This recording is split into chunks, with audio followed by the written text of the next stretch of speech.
여러분 이제 들어오실 때 이 소책자를 나눠드렸습니다.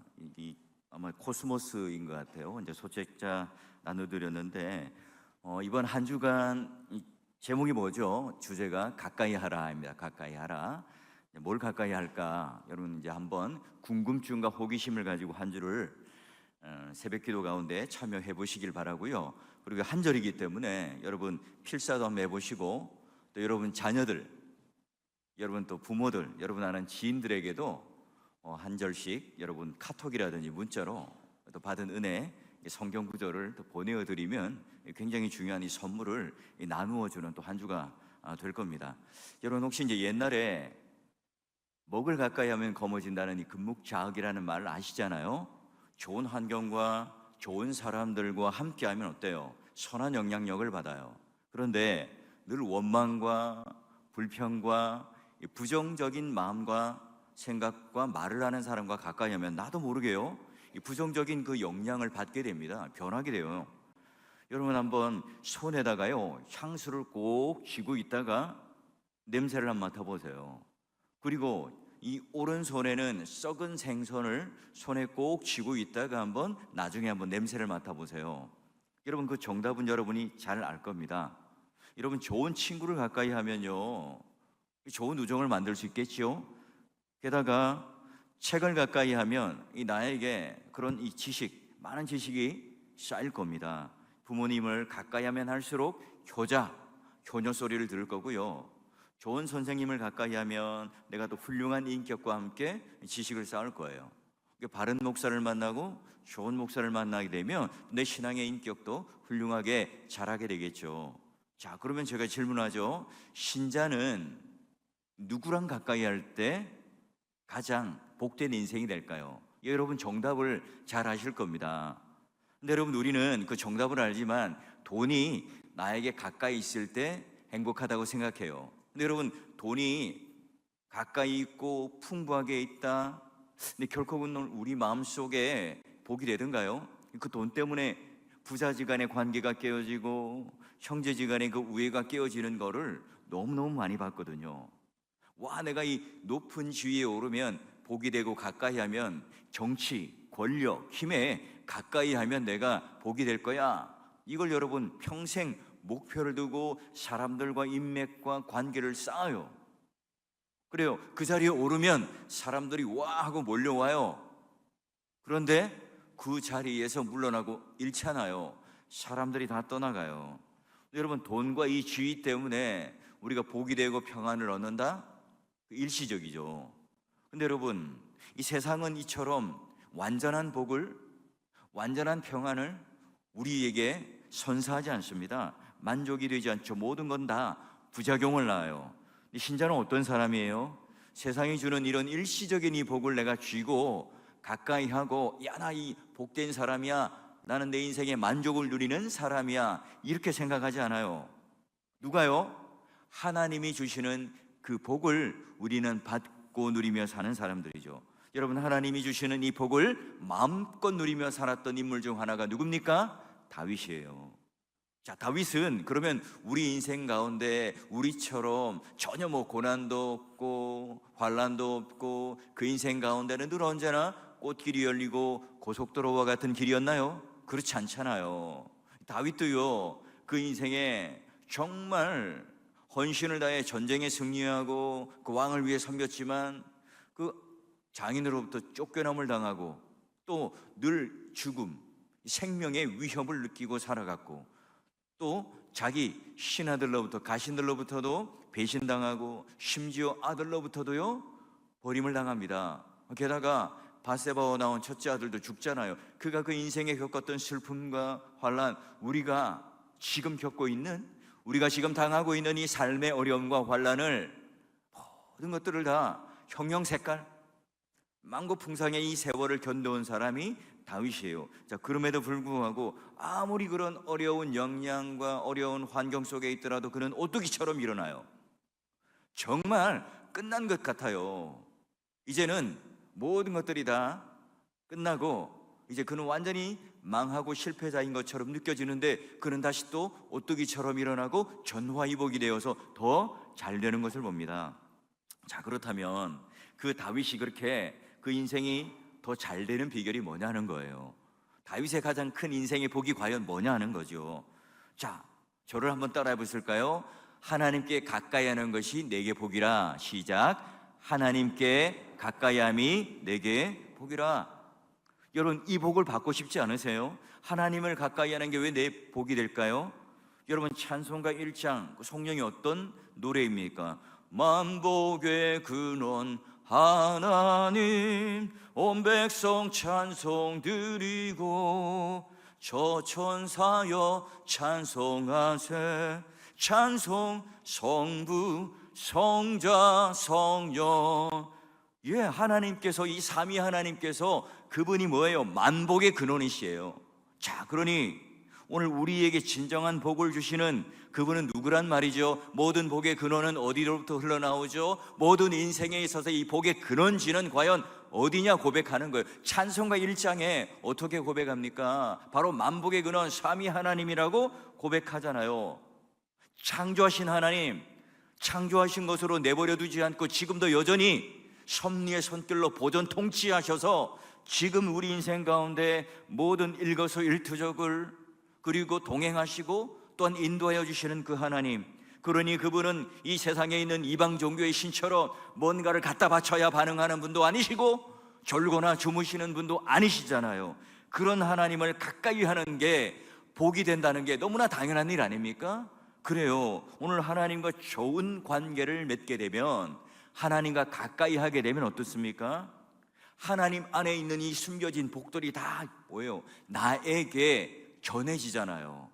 하나님을 꼭 쥐고 있으면, 내가 예수 그리스도를 꼭 쥐고 있으면, 내가 예수 그리스도와 묶여 있고 연합되어 있으면 어떤 향기가 날까요? 예수 그리스도의 향기가 나죠. 작은 예수의 모습이 보이죠. 하나님의 향기가 납니다. 하나님의 성품과 인격이 드러나게 되어 있죠. 그러면 다윗처럼 하나님을 가까이 하는 게 내게 복이 된다는 그 이유가 과연 뭘까? 오늘 새벽에 여러분 딱 두 가지만 볼 거예요. 자, 그러면 오늘 그 평생을 살아가면서 다윗이 하나님, 그분을 내게 가까이 하는 게 복입니다 라고 고백했던 첫 번째 이유가 뭐냐면, 하나님께서는요 어떤 내 인생 가운데서도 나의 인도자가 되시기 때문에 그래요. 와, 보니까 주의 교훈으로 나를 인도하시고 후에는 영광으로 나를 영접하시리니, 이야, 하나님께서 때마다 나를 말씀으로 인도하시는데 그 결과, 그 목적, 그 끝에는 뭐로요? 영광으로 나를 영접하신다. 야, 여러분, 우리가 아무리 공부를 하고 열심히 책을 봐도 지혜가 뛰어나 아니잖아요. 인터넷을 열심히 살피고 정보를 검색하고 오늘날 수많은, 여러분 잘 알고 있는 AI, 챗 GPT 그런 도구를 사용해요. 근데 여러분, 우리 인생이 그렇다고 오늘, 아니 내일, 지금 당장 내 가까운 미래에 모든 것을 알 수 있어요? 오리무중이잖아요. 마치 이 안개 속을 헤매고 걷듯 더듬거리며 살아가는 게 우리 인생입니다. 박사학위 땄다고 다 압니까? 우리가 다 책 하나 뗐다고 내가 모든 걸 다 아는 거예요? 그렇지 않죠. 광야를 헤매는 것처럼 우리 인생은 늘 헤매게 되어 있습니다. 복음성가처럼 내일 일은 난 몰라요, 하루하루 살아요. 불행이나 요행함도 내 뜻대로 못해요. 험한 길 가고 가도 끝은 없는데 주님 예수만이 나를 팔 내미사 손 잡아주셔서 내일 일도 모르고 장래일도 모르지만 아버지만 날 붙드사 아버지와 가까이 있을 때 그 길이 어떻게 됩니까? 평탄한 길 주실 줄 믿으며 걸어가는 게 신자잖아요. 그리고 하나님은 말씀으로 창조하셨을 뿐만 아니라 말씀을 통하여 오늘 하루하루를 우리를 인도해 가시는 분이에요. 하나님을 가까이 한다는 것은 어떤 의미죠? 하나님 말씀, 하나님 음성을 내가 귀 기울여 듣는다는 거예요. 하나님을 가까이 한다는 것은 하나님께 더 가까이 가서 하나님께서 무슨 말씀을 하시는지, 어떤 말씀을 하시는지 잘 듣는 걸 말하죠. 하나님께서 오늘 우리에게 복을 주시고 그 복의 근원이 되셔서 그 복을 나눠주시기 위해서 오늘 우리들에게 뭘 해야 된다고요? 뭘 사모하고 뭘 가까이 해요? 하나님 말씀을 가까이 할 때 하나님께서 나의 인도자가 되기에 하나님과 가까이 있을 때, 하나님과 딱 붙어 있을 때 복이 돼요. 여러분, 그래서 개혁교회 우리 믿음의 선배들은 뭐예요? 설교하는 것보다 말씀 강론을 듣는 것, 설교를 듣는 걸 더 강조하고 더 열심을 내야 된다고 그랬어요. 설교자 100% 완벽한 해석자입니까? 목사 성경을 다 100% 꿰고 있는 분들입니까? 우리 믿음의 교회 선배들 모두가 다 어떠한 오류도 없는 사람들입니까? 그렇지 않습니다. 누구나 다 여러분 연약한 자예요. 여러분, 종교개혁을 통해서 성경을 오늘 우리 손에 쥐어지기까지 얼마나 많은 생명의 피를 흘렸습니까? 오늘 우리 모국어, 우리 한국어로 성경을 편하게 읽을 수 있도록 수많은 사람들이 화형대에서 불살라졌고, 목으로 잠수당하고 목매임을 당하고 물에 수장당함으로 말미암아 이 성경이 오늘 우리 성도들 손에도 쥐어진 거예요. 그렇죠. 여러분, 오늘 우리가 눈을 뜨면서 눈을 감을 때까지 세상 소식에 귀를 기울이고 그걸 분석하고 그걸 평가하고 그걸 들으면 어때요? 들으면 들을수록 불안해져요. 그죠? 들으면 들을수록 혼란해집니다. 들으면 들을수록 애매해지고요, 판단하기 힘들어요. 여러분, 매년 2024년도를 미래를 예측하는 책, 두꺼운 책 하나씩 매년마다 나와요. 다 틀려요. 그거 보면 희망이 없어요. 절망뿐이죠. 다 무슨 지표 자체가요, 다 우리가 바라는 희망과 소망은 없어요. 그런데 여러분, 우리가 하나님 말씀에 귀를 기울일 때 어떻게 됩니까? 지혜로워져요. 막혔던 문제들이 해결되기 시작하죠. 내가 지금 어디로 가야 할지를 알고, 내가 누구인지를 알고, 내가 어떤 일을 해야 될지를 알고 그 사명을 붙들고 살아가고, 내가 왜 이렇게 교만한 사람이고, 내가 이렇게 강팍한 사람이고, 내 마음은 왜 이렇게 제 거죽으로 있는지를 그 말씀을 통하여 알 수 있단 말이에요. 여러분, 출애굽 나온 이스라엘 백성들 홍해를 건너기 전부터 하나님께서 뭘 주세요? 구름 기둥과 불 기둥을 주시잖아요. 인도함을 받습니다. 여러분, 광야에 나가면 이정표가 있어요? GPS나 내비게이션이 있습니까? 없잖아요. 왜 하나님께서 불 기둥과 구름 기둥을 인도하셔요? 그리고 성막을 주시죠. 자, 그래서 그들을 인도해요. 그런데 그들은 오늘만 불 기둥과 구름 기둥을 보면 2년, 3년, 40년 동안 한 번도 보지 않고 그냥 그 길을 갈 수 있나요? 아닙니다. 여러분이 불 기둥과 구름 기둥은 작게는 하루 이틀, 길게는 2, 3년을 그곳에 머물게끔 하고 가게끔 합니다. 하나님께서 지시하는 곳으로 매일매일 구름기둥과 불기둥을 보고 그 인도함을 따라가야 했죠. 그래서 언제나 하나님께서 우리가 말씀으로 인도함을 받을 때 성경은 뭐라고 말해요? 너희가 한번 딱 말씀을 들으면 평생에 너의 길이 열릴 거라, 이렇게 말씀하지 않습니다. 주의 말씀은 내 발에 등불이라, 내 길의 빛이다. 저 먼 곳을 비추는 서치라이트가 아니라 손등처럼 내 발등상 위에 있는 그 등불처럼 매일매일 그 말씀을 듣고 살아가는 존재, 매일매일 뜨거워주는 그 불기둥과 구름기둥을 보고 살아가야 하는 존재가 바로 신자죠. 그래서 오늘은, 어제는 봤던 그것이 이제 내일은 내가 그 구름기둥과 불기둥을 보지 않아도 된다, 그렇지 않습니다. 여러분, 언제나 오늘도 내일도 그 구름기둥과 불기둥을 보며 걸어갔던 곳이 바로 광야교회죠. 그러니 하나님께서 이제 성막에다가 뭘 주시죠? 율법을 선물로 주십니다. 그리고 그들이 이런 방향으로 가고 저런 방향으로 가서 갈짓자로 왔다 갔다 하는 그 중에도 하나님께서는 또요, 가르치고 또 가르치시고 또 가르치시죠. 때로는 만나를 내려서 하늘로부터 그 양식이 오고 하나님으로부터 은혜가 온다는 사실을 깨닫게 하고, 때로는 메추라기를 주고 때로는 반석을 깨기도 하여서 그들에게 가르치고 또 가르쳐서 40년 동안 가르쳐서 가나안 땅에, 약속의 땅에 머물게 하잖아요. 여러분, 오늘 이 가을 특세에 오신 여러분, 하나님을 가까이 한다는 것 뭐라고요?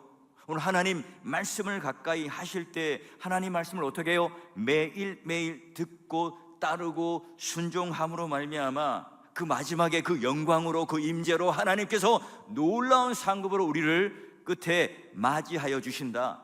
여러분, 그걸 믿기 때문에, 그게 오늘 우리의 소망이 되기 때문에 오늘 하루하루 여러분 복된 길, 복된 삶, 하나님을 가까이 하는, 말씀을 가까이 하는 그 인생길, 그 복된 길로 살아가는 저와 여러분 되시기를 주의 이름으로 축원합니다. 예, 여러분 신약의 성도들은 그러면 뭘로 인도함을 받을까요? 여러분이 잘 암송하고 있는 성경 구절이 있잖아요. 또 내가 어려서부터 성경을 알았나니 성경은 능히 너로 하여금 그리스도 예수 안에 있는 믿음으로 말미암아 구원에 이르는 지혜가 있게 하느니라. 모든 성경은 뭐예요? 하나님 감동으로 된 것으로 교훈과 책망과 바르게 함과 의로 교육하기에 유익하다. 우리가 가지고 있는 하나님 말씀 성경을 통하여 우리는 이제 신약교회 성도들은 인도함을 받죠. 그래서 여러분 성경을 통하여 구원에 이르는 지혜를 받습니다. 그리고 그 성경을 통하여 교훈과 책망과 의에 이르는 성화의 열매를 이르는 그 인도함을 우리는 받죠. 어떻게 해요? 그러기에 우리가 매일매일 하나님 말씀을 듣고 묵상하고 읽고 그 인도함, 말씀을 가까이 한다는 게 뭐예요? 하나님을 가까이 하는 거죠. 말씀을 내가 귀 기울여 듣는다는 게 뭐예요? 하나님을 가까이 한다는 거죠. 하나님을 가까이 하면 가까이 할수록 내게 뭐가 된다고요? 복이 된다, 복이 된다. 여호와는 나의 목자시니 내가 부족함이 없으리로다. 풀 충전되었다, 만족되었다. 여러분 시편 23편에 등장하는 그 양은 어떤 존재예요? 와, 풀이 막 이렇게 돋아나서요, 먹을 게 풍부해서 그냥 아무 때나 가도 막 먹을 게 있는 그런 푸른 초장이 있는 그곳이 바로 양이 사는 곳입니까? 그렇지 않습니다. 결론적으로 보기면 사망이 음침한 골짜기를 지나가고 구덩이도 있는 그런 곳에 내던져진 그 양들입니다. 그런데 중요한 게 뭘까요? 사망이 음침한 골짜기를 지나가더라도 여러분 인도자가 있다면, 목자가 있다면 괜찮잖아요. 근데 풀이 풍성하고 모든 게 다 좋아요. 모든 조건이 좋아요. 토실토실 찐 양 어떻게 됩니까? 당장 잡아먹히겠죠. 왜요? 목자가 없고 인도자가 없으면 짐승들이, 늑대가 와서 그냥 금방 잡아먹어 버릴 거 아니겠어요? 여러분 우리가 흑암을 헤맬 때 하나님 말씀이 우리의 빛이 되어주시고, 고통 속에 있을 때 하나님 말씀은 우리의 소망이 되어주시고, 우리가 아픔 속에 있을 때 하나님 말씀은 그 어떤 것도 우리를 위로하지 못하지만 그 하나님의 말씀이 우리의 치료제가 된다는 사실, 저보다도 여러분들이 더 잘 아시잖아요. 저보다도 여러분들이 더 무릎 꿇고 하나님 앞에 기도하였고, 저보다도 더 많은 인생의 경험을 통해서 그런 하나님께서 내가 그런 하나님을 가까이 했을 때 내게 복이 된다는 사실 여러분 다 알고 저보다 더 많은 경험과 간증이 있으신 분들 아닙니까? 여러분 근데 안타깝게도 오늘날 이 디지털과 함께 성경을 맞바꾼 세대가 되어버렸습니다. 어쩌면 우리는 이 복을 다 걷어차버리고 살아가고 있는지 몰라요.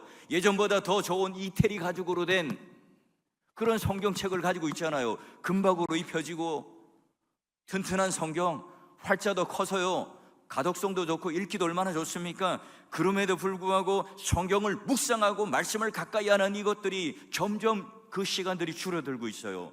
여러분 다윗은 하나님 말씀을 사랑했죠. 그러니 어떤 것보다 꿀송이보다 달다고 했던 그 말, 그를 통해서 뭘 해요? 믿음의 부요를 이루었습니다. 지금 내가 당장 죽을 것 같고 적들이 나에게 지금 몰려와서 지금 칼을 들이대고 있고 지금 내 마음은 상할 대로 상해서 어디다 마음을 둘 줄 모르지만 그럼에도 불구하고 성경을 통해서, 말씀을 통해서 하나님을 더 깊이 알고 하나님을 더 가까이 하다 보니 그 하나님이 오늘 나의 치료제가 되시고 소망이 되시고 빛이 되어주시는 것을 누리며 살아갔죠. 마음이 답답할 때, 앞이 캄캄할 때, 나아갈 바를 알지 못할 때 우리는 뭐예요? 누구를 가까이 해요?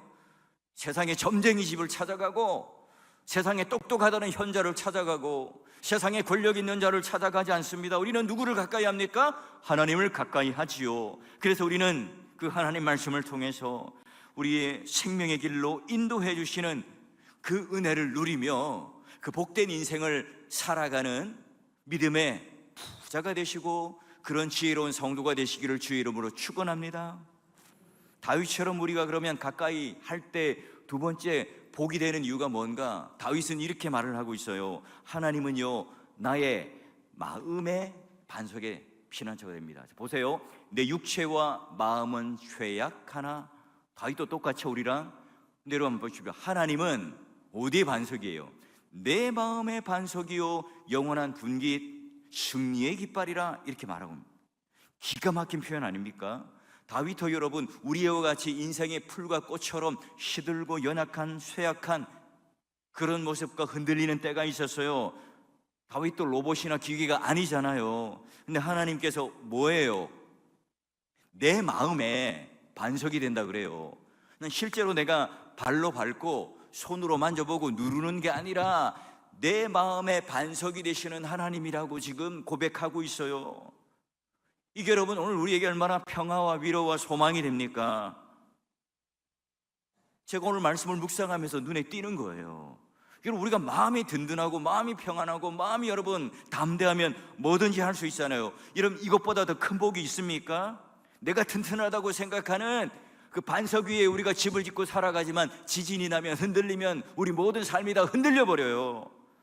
제가 신방을 해보면 신경안전제를 드시고 수면제를 드신다고 하는 분들이 그렇게 많아요. 여러분, 올림픽 양궁 보셨잖아요. 관역을 향해서 마지막 한 발을 쏘는데 그 한 발 때문에 금이냐 은이냐 메달이 결정되는 그때에도요, 심박수가요, 아기가 잠을 자면서 새근새근 잠을 자면서 뛰는 그 심박수 정도 한 70에서 80만 뛰더라고요. 여러분, 그게 진짜 복과 평안 아닙니까? 이 마음의 결단을 내려야 됩니다. 우리 마음의 평안, 우리 마음에 반석이 있다는 걸 어떻게 알죠? 우리가 반석 위에 지은 집이냐 모래 위에 지은 집이냐 어떻게 아냐고요? 평소에는 모르죠. 비가 오고 바람이 불고 창수가 나서 창문이 흔들리고 막 몰아칠 때 그때서야 야, 이게 지푸라기냐 벽돌이냐 흙이냐 반석 위에 지은 집이냐가 여러분 어떻게 됩니까? 구분이 돼요. 그런데 그 반석 위에 지은 집이 뭐예요? 반석이 뭐예요?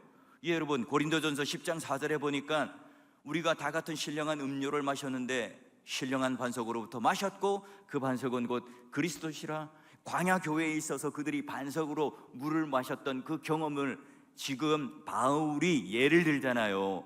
우리의 목마름은, 우리의 영적인 배고픔은 무엇으로 해결된다고요? 이 땅에 있는 든든하다고 생각되는 반석으로부터가 아니라 예수 그리스도라고 하는 그 반석이 깨어질 때 그 십자가로부터 흘러나오는 찢어지는 그 내어주는 살과 피를 통하여 우리의 목마름과 우리의 영원한 배고픔이 해결되어진다. 그 반석이 누구냐? 바로 예수 그리스도다. 여러분, 이것보다 더 명확한 답이 어디 있습니까? 광야 교회에서 그랬던 것처럼 너희들이 그때는 반석을 깨어서 생수를 마셨지만 지금은 예수 그리스도 그 십자가에서 깨뜨려지고 으깨어지고 그걸 통하여 우리가 먹고 마시는 걸 통하여 충만한 그 은혜를 경험하고 목마름을 경험하고 내 마음의 담대함을 가지는, 내 마음의 반석이 되시는 예수 그리스도가 우리 인생의 구주라는 사실 때문에 하루하루 살아가죠. 그래서 바울은 감옥에 갇혀서도, 매를 맞고서도, 쫓김을 당하면서도, 죽음의 위협 앞에서도 그는 하나님 앞에 기쁨을 강조하고